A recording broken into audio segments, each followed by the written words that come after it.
Hello and welcome to the Cheltenham Festival preview. This is your day 2 preview coming to you from oddschecker, sponsored by Parimatch. I'm your host, George Ellick, delighted to be joined, as I was for day 1, as I will be for day 3 and day 4's previews, Andy Holding and Aidan O'Hara.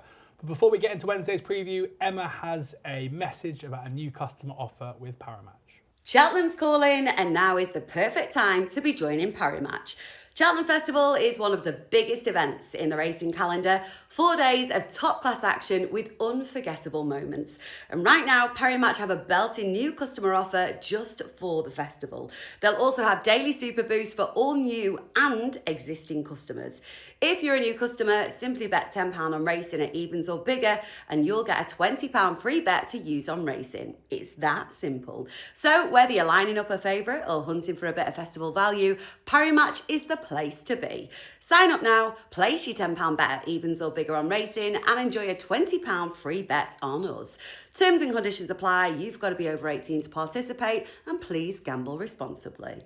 Yeah, thanks Emma, brilliant offer, so make sure you make the most of that and click on the link in the show description in order to do so. Right, let's get straight into the action. We've spoken about the ground and pleasantries, introductions in day 1, so let's get straight into the turners, where, recording this on Thursday the 5th in the afternoon, Talk the Talk is all the rage now.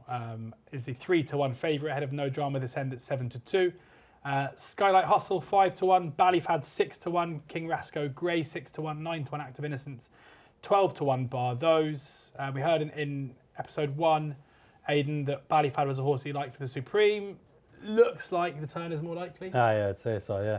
Probably wouldn't like him as much for this. Okay. I just got, some of it it's not, for me it's not a time, it's a looks thing and gut feeling, and my gut feeling was he'd run well in the Supreme. He'd probably run well in this as well, but I probably not as interested at that price. I have a couple of big price ones, like Free Spirit, which I mentioned before. It sort of looks like he might be going here, judging by the market. His first run for Willie was in a Grade 1, well, you can't really call it a Grade 1. But he was third. But I wouldn't mind betting that he'd turn it around with Sober maybe, and Sober is 14-1 in this. This is kind of, for me, kind of gut in that, and I've had a look at the French Farm. The French Farm is good, but to start a horse in a race like that against good horses anyway is something I might try and look for. The other one similar is, I'm trying to find the name of it now, Laurent Destraval. That really created a good impression. And again, the French Farmer's worked out, and it's had one run for Willie Mullins. It did a lot more in that one run, we'll say, than Free Spirit has done, but it's still a big price. Both of those I'll look on the day, and I'll be thinking I'll end up backing one or both of those, and we'll want an extra place, and you can be pretty sure the likes of Free Spirit could be a completely mad price. Laurent Destraval now, I'd be half interested at the 33-1 there now, and you know, if that does drift at all, or we get an extra place, that'll be me betting it, I think. Yeah, Laurent Destraval currently 33-1 with Parimatch and 50-1 about Free Spirit. Andy, how do you see the turners? Well, I think one of the sort of worst kept secrets in the game is likely to unfold in front of our very eyes, and Talk the Talk looks like coming here rather than go to the Supreme, particularly now Mighty Park's done a bit of a body swerve and he goes to the 2-miler. And that kind of makes the race, or the shape of it, look a little bit more different than it did perhaps 24, 48 hours ago when I was delving into this race properly. I was looking at the likes of I'll Sort That and Sortudo, but now Talk the Talk's in it, I'm thinking, oh God, this is a good horse, this is. I mean, he had no right to beat Ballyfad and King Rasco Grey at Leopardstown. You know, to make 8 lengths up in that ground from the back of the second last to the line was a serious effort in a slowly run race. It should have suited Ballyfad and King Rasco Grey. They had a huge advantage over Talk the Talk, and yet he still run them down. He would have won the time before when he was never any stronger than he was when he fell. He would have run away from the likes of Skylight Hustle, Passing Wife and Carrickmore Spruce. He's got top class form. He's a Grade 1 winner. He liked better ground. He's jumping. I think that's probably one of the reasons why they're coming for this more serene gallop over 2.5 mile roads to help him eye his hurdles up better than it would a Helter Skelter 2 mile at a fast pace, tracking the likes of Old Park Star and Sober Glory, etc. Might just catch him out. So I think this might end up being the right decision. So he's very much my starting point. I also agree with Aidan with regards to Laurent Destraval. I think he's a serious piece of kit he is. Whether he's good enough, classy enough, streetwise enough to feature, because he is 33-1 at the moment, is open to question. But I think he's one of the horses out the race. Whatever happens, I think he's going to have a bright future. And at least the third is his win, albeit a maiden hurdle, has got some substance to it. It was a fast time. And the third one the other day at Leopardstown, playtime. So already that form has taken a small boost. So I'd probably play the race like Talk the Talk would have to be probably my number one choice. But if you got, again, 4 or 5 places on the day with a decent sized field, which might end up being the case, that Laurent Destraval, can't see him being 33s. I hope he is, but I can't see it. Yeah, both guys, they're keen on a 33 to 1 shot. So it might be worth taking that 33s whilst you can, I would say. On then to the second race of the day on the Wednesday, which is the Brown Advisory Novice Chase. Our final demand is a 3 to 1 favourite ahead of Romeo Coolio at 4 to 1. The Big Western a 5 to 1, just ahead of K Dorhey, also 9 to 2. Wendigo 6 to 1. Cocktail Divin is 8 to 1. And Andy, we'll start there because I know this is a horse you're going to be very keen to get on side. Yeah, he's a horse I've just won to very early on in his career. He ran in that Cowabunga main hurdle last season, and that was probably the best main hurdle run. Cowabunga, unfortunately, didn't make the Cheltenham Festival, which is a bit of a shame if he's one of the favourites of the Turners at the time. I still think Cowabunga's a good horse. He ran well the other day at Garum beyond Stormheart. He hit the line very strong. I think we're going to be hearing good things of him at Punchestown or Fairyhouse. Getting back to Cocktail Divin, his chase career has gone on a nice upward curve. He ran against Romeo Coolio first time out. Looks like he needed it in the north. And then he chased home Oscar's brother in a graded race the next day. But the ground was bottomless that day. And as we know, Oscar's brother's a real strong stay. But on decent ground, like he got over Christmas, he was electric. His jumping was pinpoint. It was a jumping clinic. Darragh O'Keefe got off him. You still see the interview on Racing TV. He almost couldn't believe what he sat on. He was like, whoa. That was just exhilarating. And a place like Cheltenham will really suit Cocktail Divan because he likes to, attack, and it complements horses that jump really well. The trip is obviously the thing that we don't know. He was in the Jack Richards. They told him the idea of running off 150, but the fact that they're still sticking to their guns and going to go, right, no, he's a Grade 1 horse. We'll run him in the Grade 1 race. Let's see if he is a Minella Indo. No messing about. And I think pure ability-wise, it's going to be a bit of a controversial statement. I think pure ability-wise, I've got to clear my throat for telling you this. I think he's the best horse in the race. It's just going to be whether he stays. But he'll go well for a long, long way. I can see him being still in front, travelling, turning for home, and then you've just got to hope he jumps the last turn, he's up the hill. But yeah, he's a damn good horse. I think it's a really tough decision now for Darragh O'Keefe. Does he ride Cocktail Divan on good ground, because it looks like being that way, or does he stick to the Big Westerner, who might not necessarily have her ground? I think that's a really tough one for Darragh to call. Yeah, it really is. It's going to be interesting to see the decision that is made. Currently looking at the exchange. There's money queuing at kind of 13.5, which you think is pretty tight to the win price. So to the price there. So it looks good for Brown Advisory backers of Cocktail Divin, 8 to 1 with Parimatch.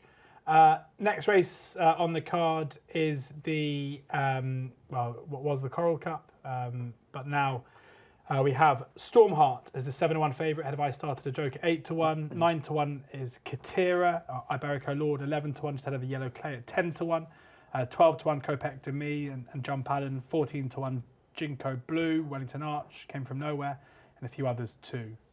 Andy, it's kind of, we're recording this just after the fields have been cut a little bit, so the market's kind of embryonic. But what do you see at the moment as the value? I'd probably want to get with I Started a Joke in whatever race he ended up, whether that be the County Hurdle, this, or even that. I think he's in another one, isn't he? So he might be in the boys' race. I think the only race he's not in is the boat race, isn't it? He's literally in everything. But he was unlucky to come against Bowen's on Fire in that DRF race, and that was a good race. They're only half a second slow on the final circuit than brighter days ahead, so it was a seriously good race, that one. And I think he'll improve for the step up in trip. So if he comes here, I'd have him on my short list. And I do like the Lanzarote form. So Iberico Lord, even though he's had a little bit of a shot across the bows, now off 144, he just was really good on the good ground that day. He's got Cheltenham form, previous winner of the Greatwood, I think, off the top of my head. But he beat a pas de nom pointless, and we saw what a pas de dom did next time out at Newbury. So I think that's a strong piece of form, the Lanzarote this year. So very, very early days, but at least I haven't got her back, Feet of a Dancer, because she's been taken out of this now. So that's one less race I've got to worry about Feet of a Dancer running. She's now going to go for the mares or for the Stays Hurdle. So that that made me a little bit more easy to work out. I started the joke 8-1 currently with Parimatch. Aidan? Yeah, Place the Nation again in this one. I think it's more likely it's going to run here. I just love that farm, that course farm from the Triumph last year. The handicap mark, everything. You forgot to ask me about Cocktail Divan, but there's no need. Obviously, given our previous conversation, of course, I can see this thing dancing. Absolutely, like the ground has to be reasonable, but Jesus, I can see this thing. This looks absolutely class. And in the one hand, it'll break my heart because I really fancied it last year. Like kind of nothing went right, but like I just love that horse. I thought we seen something there, something different, like Masborough as well at the Dublin race. You seen something that you don't see the whole time. Yeah, he gets you out your seat, doesn't he? Danced around the leopards down there, absolutely danced around. So anyway, 8-1 is value. Just realised, I've only realised I skipped you out of our Brown Advisory conversation, Aidan, so I have to apologise for not coming to you. Oh no, you're all right. Doesn't matter. Doesn't matter. There were nothing else to say anyway. I'm all in on the same horse. I only spoke about Cocktail Divan for so long that I thought you must have both spoken about the race. Right, we'll move on then to the cross country then, where Favre de Champdou is the 11-4. No, Stumptown's a 5-2 favourite, I should say. But I think exchange prices suggest not a guaranteed runner. Favre de Champdou is 11-4, as Desert Moor House 5-1, Vanillier 6-1, 8-1 final orders, 14-1 bar those. You're a fan of the cross country, is it? I love it. Okay, yeah, brilliant. If I'd have just kept my betting over the last 20 years to only the cross country and the county hurdle, I'd be really flying it. I'm not sure about this since this is a handicap. I'm not 100% sure, but I think Stumptown. I know I've heard it again. The weight doesn't really matter in this race. It does. I mean, classy horses can carry the weight, but God, there's only a certain amount you can do. I don't like Favre de Champdou at all. I think he's gone up an enormous amount because of winning. Obviously, he's on farm this year, but Jesus, he's up. He's only getting like £7 or something off Stumptown. So I think that's too much as well. I think they'll probably regret dancing in. Was that January or December? Yeah. Because if he was a few pounds lower now, I'd have to. But I just think the two of them are too high, and Desert Moor House is too short. But the one I'm interested in a couple, right? I'm definitely interested in Fakir Dudari because he ran it last year and he didn't know where he was going. He was all over the place, right? So he's been moved to. I can't remember his name. Used to be the specialist in these things. Enda Bolger, right? And I've seen him run in the last, about 2 weeks ago on the Latouche. And he's finished behind Vanillier. He was kind of behind the whole way, but it was on soft, heavy ground now. I would have been happy enough the way he looked at the banks. Now, the first thing I say to anyone is you can ignore anyone thinking that the Punchestown course has anything whatsoever got to do with the... It doesn't. Yeah. Apart from it has the odd bank. And they're totally different disciplines. I know over years it has worked out, but not all the time. The odd bank, they're all banks on the down the it's just it's wide open and it's big, whereas it's like a dog racing track. It's much tighter in and I just think he is a classy horse. Is he only 11? Like, it's not that long ago. I think his handicap mark is really good after an improved run over the bank. It's a long time, I think, since Enda Bolger has won this one. I wouldn't be surprised if he's going there. If you think what he was, he's 11, and especially in the cross country, I often think horses. It's not that horses lose their form at like 11 and 12. It's that they can't be bothered. They know what they're going to do, and they won't go through with it. They're fine at that age, but mentally they won't go through with it. I think judging on that last run, he's going to enjoy this, and I see a bit of drifting there. So we're going to wait until the day. I'm very interested in him. I also was interested a little bit late night pass, only looking last year, but he's actually going to be out of the market, so I've gone off him, and more like Chemical Energy might be my second bet in it. Okay. Because he'll be bottom weight. You know the way this is only going to be maybe 14 runners in the weights. But Fakir Dudari, anyway, the main one. 2 25-1 shots there. Fakir Dudari 25-1 and Chemical Energy 25-1. Andy. Yeah, 2 proviso stroke caveats for me in this race. Depends on the ground and depends on whether Stumptown runs. If Stumptown doesn't, the weights go up. And then I do think Paul Byrne's horse will have a bit of a squeak, because at the moment he's quite a bit out of the long handicap, and he might therefore go for the Kim Muir. That's Jiriv. I don't think he can actually run at all. He's over the £15 or something, somebody said. Ah, that's right. Yeah. He might not be able to run it. But either way, if he were to run in it, then I think he'd have a chance, because he ran an unbelievable race. He was up with the speed all the way, but he took that French horse on, and the two of them went hard at it, and he actually kept going. But anyway, if he doesn't go, then I'll go with Final Orders. But he's ground dependent. He got battered last time out at Cheltenham, but the ground was heavy. But he was brilliant when he beat Paul Byrne's horse the time before on good ground. So if it's good ground, Final Orders, he'll be skipping around off the front. It could be quite difficult to catch, as he proved that day. But he's got to have good ground.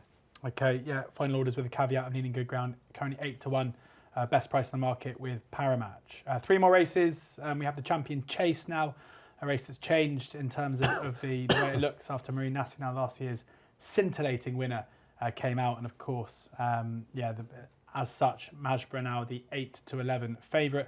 Head of Loda Sud at 7-2. Il était temps is 4-1. Calixios 7-1. John Bond kept in the race this morning, now 10-1. Irish Panther 16-1, 25-1 bar those. Now, Andy, this is going to cut up a fair bit, you'd think, in the next week or so again, but has a decent kind of each way look to it as it stands now with 3 places. Yeah, it does. I mean, I've done a few each way multiples. I've talked about, and I've mentioned the horses involved, and Loda Sud is one of them. Bit of a surprise, obviously, the day when we lost Marine Nationale. It's made that bet look a little bit more fortuitous. Whether you want to back him at 4-1, 7-2 each way, I mean, a lot of punters will, you know, because you probably get away with bets like that at the festival. You wouldn't get it on a day, on a wet and windy Tuesday at Clonmel somewhere, trying to back the second favourite at 7-2. But it might not look so bad in a race like this. But he's pretty solid, isn't he, Loda Sud? He has to go into his races nowadays fresh. He was good when he won the Schlur.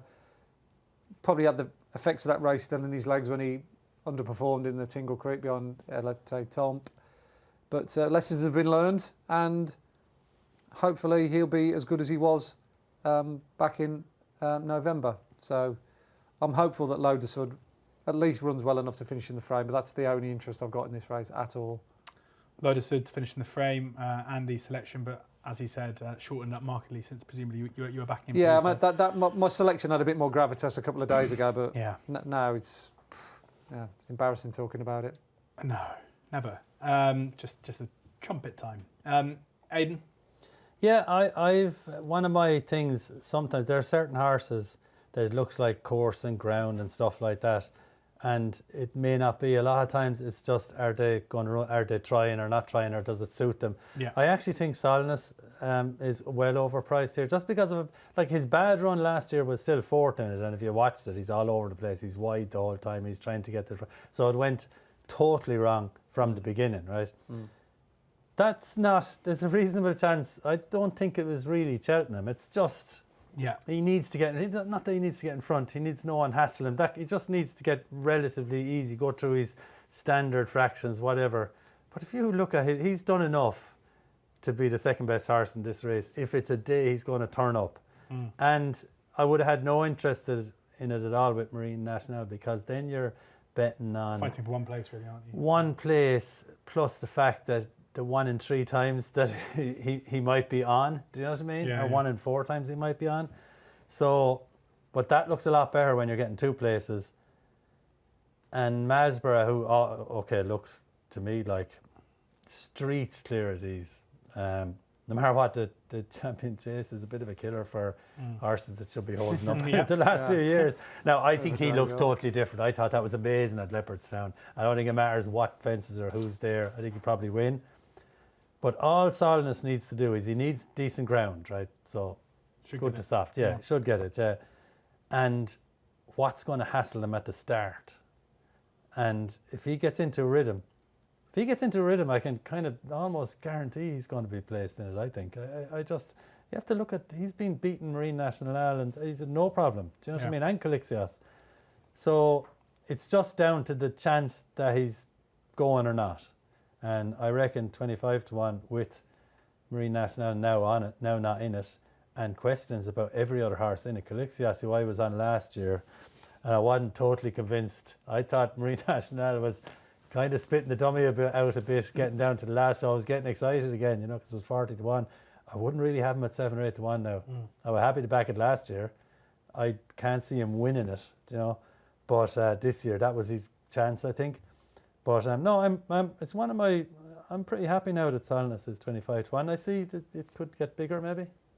Yeah, Solness, the selection there for Aidan in the Champion Chase. On to the Grand Annual now, where Be Aware is the 7-1 favourite ahead of Ryan's Rocket at 8-1, Van der Poel 9-1, Jazzy Matty 12-1 alongside Ballysack's Hank in the pocket, and Release the Beast 14-1 bar those. Andy, who's your fancy this year Grand Annual? Ryan's Rocket. I knew that. Yeah, Ryan's Rocket. Yeah, we talked about him yesterday when we were looking at this race. He's just well handicapped. I mean, he was a seriously well-backed favourite to win the Desert Orchid, even though he was only 1-3-5 up against Thistleask and one or two others like Saint Seagal, etc. He went off 7-4 favourite. He was trading odds on when he unseated his rider at the final ditch, and he was absolutely running away at the time. He jumped immaculately, ironically, up to that point. But I think he would have won that race easily because he was only length behind Thistleask, and you'd like to think he would have outstayed Thistleask, who ended up inheriting or benefiting from his fall. He hasn't run since, so they've obviously wanted to keep their powder dry to come in off 1-3-4. But he's a good operator, Ryan's Rocket, but he's another one that likes good ground. So the sort of like the weather gods are definitely shining on Ryan's Rocket and connections there. But it's very much with a clear round proviso with him because he can make the odd mistake. If I was to have another sort of suggestion or recommendation as a saver, just in case things went a bit pear-shaped with him, I presume Ben Pauling will run no questions asked here and not in the Arkle. His best form that we've got on the figures is over 2 miles. And I thought he won despite the ground and despite not being fully tuned up last time out at Windsor. I think Ben Pauling came on the TV and said, we haven't quite got him A1 for this. Yeah. And he still beat Be Aware on, like I say, on a tight track, on ground he didn't once, but he was, you know, he's second to Wendigo, third to Steel Ally. He's a proper horse, no questions asked, but he wants to strongly run 2 miles. So that'd be my short list of 2, Ryan's Rocket and no questions asked. Ryan's Rocket, yeah, 8-1, no questions asked, 14-1. Aidan? Yeah, in the pocket for me in this one. I've had that in mind a while. 12-1. I've seen the kind of gradual improvement, and kind of not my normal type of bet in this. I'm often against the JP horses because they're, you know, they tend to be shorter, they get heavily backed on the day. But this horse definitely has the form, and that last run there was eye-catch enough, and there's just been gradual improvement, and you're wondering for what? Well, you're not wondering much. I mean, it's obviously for this race, it'll suit him. I'm not sure how good it is. Like, Calico has to give him £7. Now, in the pocket is like a near grade 1, you know, a grade 1, grade 2 horse. Yeah. I just when I look at it now, I'm not unconvinced now when I look at even the field, the weights. So it'd be one of my primary original picks for this, and haven't really changed my mind, and nothing that I've seen has changed my mind. And it's another thing with backing a horse like that. So he's 14-1 now, and likelihood is if he's going to win, I go probably win only on that. Now the way I might do an each way accumulator, not to be bothering. I don't care about the place returns on a 14-1, so I just don't. But I might do 4. I've got maybe 3 or 4 of those at around that price, and instead of backing them all each way, I'll back them win and do trebles and you know what I mean. Just in case you could have a bad festival, but you know he's got second and thirds at that kind of price. But no, I really like him now. I do really like him. I think he's classy. I'm looking down the race. I'm not seeing enough to talk me out of it at all. I mean, I think with those horses though, the thing about that is if he's going to win, you're probably going to know if he's going to be really there that he will not be going off 14-1, judging by other JP horses in this kind of race. And he doesn't have much in it. He's only 2 in it, and the other one's Petit on air.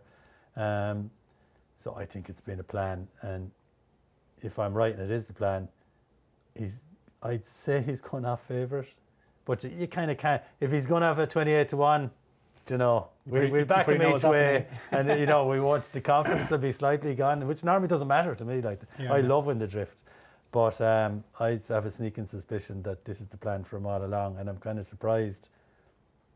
You know, when people are having lists of these type of bets, he's not in that many of those. You know? Whereas it sticks out a mile to me, I don't know. Right, final race of the day is the Champion Bumper. Andy put up the winner in this last year in Bambino Fever, so we'll come back to you in a second. But Love Sign Danu is the 4-1 favourite ahead of the Irish Avatar, and Keep Him Company both at 8-1. Kirin 9-1, 12-1. Base Hunter 14-1. Bar those. Andy, your speed figures are always pretty indicative of what's going on here. Yeah, Bambino was well up there last season, hence the reason I was confident of a good run. Didn't think she'd quite win the way she did, but she showed a really good turn of foot.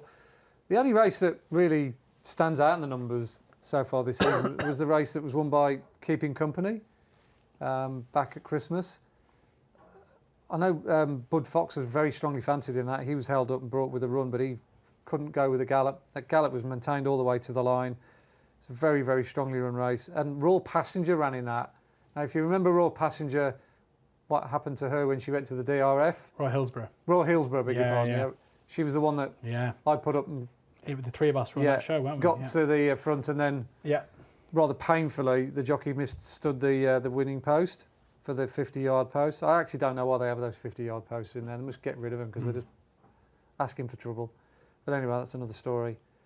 But it proved that Keeping Company victory was a reliable form. And Gordon Elliott's been quite sweet on this, apparently listening to all the chat that he's been involved in, and people that work for Gavin, they've mentioned him in quite high regard. So his numbers are good. I know he'll stay a strongly run race. That's guaranteed because the numbers suggest he'll run to championship level again. If there's something in there better than him, fair play, but I can't see 4 or 5 being better than him. So if I can get 9-1 or close to that on the day, he'll do it for me. Keep him company 8-1 as it stands with Parimatch. Take us away, Aidan. Last similar to my Dublin Racing Festival comments. Yeah. And after watching those 2 bumpers, I will be going with Andy's speed figures and stuff on this thing. I think I know what I'll be doing myself on the day. I'll be picking Willie Mullins's 5th and 6th choice at between 50 and 66-1, and you can be pretty sure they're not the 22nd and 23rd best horses in the race for sure if they're going. Even the likes of one like Big Talking Horse like Heldam and these kind of things has done nothing, but they couldn't say enough about him earlier on. Maybe on good ground, stronger pace, those kind of things. That's what I'll be doing. But I don't think I've ever tipped in a bumper. What a pace would be now would be to start. But we won't force you. That brings our day 2 preview to a close. We're going to record day 3 and day 4 shortly, so make sure you check those out. We've already done day 1. So if you missed that, go and check that out there. As Emma said at the top of the show, there is a new customer offer for those of you without a Parimatch account, so make sure you sign up for that. Click in the link in the show description and you can find that there. Thank you very much to Parimatch for sponsoring this. Oddschecker have you covered throughout the festival with the best odds, free bets, place terms and all sorts, including Andy and Aidan's tips through the week as well. So make sure you check that out. Thank you, Andy. Pleasure, it's been good fun. Thank you, Aidan. Thanks a million. Best of luck for the week. Have a great week of racing. It should be a cracker. Please ensure that you're gambling responsibly.